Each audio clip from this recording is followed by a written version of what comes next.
ایله سترګې دې ورغلې خلقه پام کوي ویښ زما خوبونه نشي خدای په ما خوشحالي مه راولي چرته غمجن د یار غمونه نشي د ګران زړګي ټک چودلې ښیي خو چې خفه د خلکو زړونه نشي دا یو څو شعرونه د پښتون قامپال او خدای بخلي شاعر اکرام الله ګران باچا دي کم چې 9 کاله وړاندې د دسمبر په نخمه د دې فاني نړۍ نه سترګې پټې کړې وي د اکرام الله په یاد کې د 400 په پبلک لایبرری کې د 400 ادبي ټولنې شاعرانو ادیبانو لیکوالانو یو بندر را جوړ کړی شوی وو چارته چې ارواخات ګران ته د عقیدت پرځون وړاندې شوی دغه تراغلي شاعرانو ویل چې د هغه شخصیت د هغه د شاعرانه ډیر لوړو خو په شاعرۍ کې د تل لپاره د امن مینې او ورورولۍ پیغام ورکړي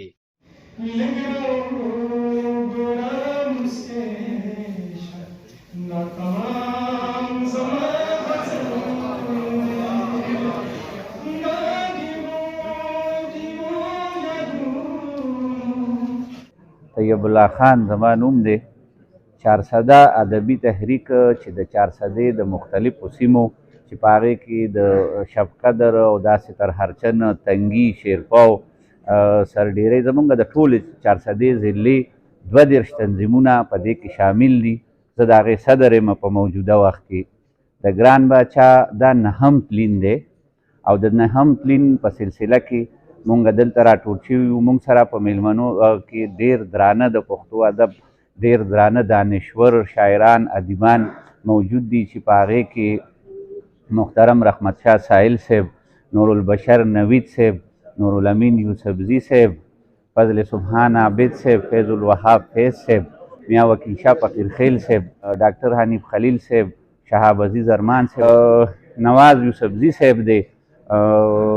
غلام حسین محب صاحب سحر کتوزی صاحب په دې کې مونږ سره د 400 چې کوم د تنظیمونو خپل خلک دي د 32 تنظیمونو عملګري موجود دي او د بهر نه د پښتو ادب تقریبا ټول ستر نمونه موجود دي زه د ګران باچا د شاعرۍ نه زیات دغه د شخصیت نه متاثر یم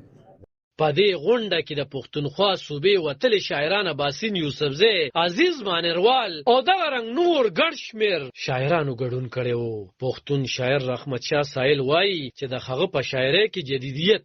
او شاعرۍ ته یې ژوند ورکړی دی ګران باچا چې په کوم وخت کې شاعري کړې ده دا وخت مونږ ته د جدیدي شاعرۍ ضرورت و او هغه په دې کې زما په خیال چې ډېر لوی کار کړی دی هسې خلک ټول خلک مني او وایي هم چې ګران ډېر مینهناک انسان و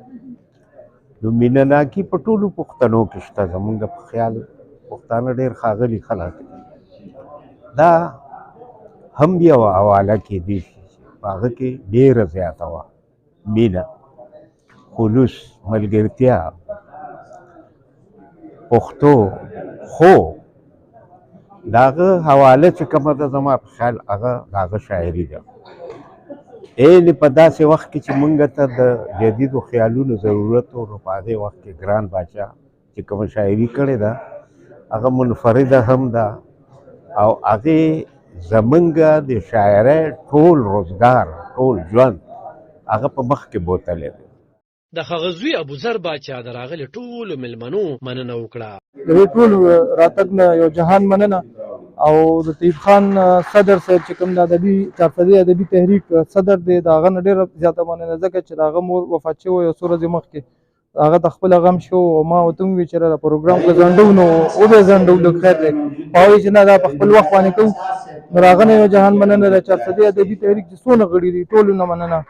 اکرام الله ګران د 400 پړانګ په یاسینزو محله کې په کال 1913 کې د ساداتو په درنه علمي کورنۍ کې د میاں فضل رحیم کرا زیږېدلی و هغوی زیات کتابونه د شعرونو لیکلي وو کو څوک مې وجني لاس یې خوم نه نیسم زما په یو حالت کې شر نه لګي هغه دهقان یم کو د لوګ امرمه بغیر د ګلو مې بل کر نه لګي د کیمرامین یاسر خان سره علب خان شیرپو خیبر نیوز 400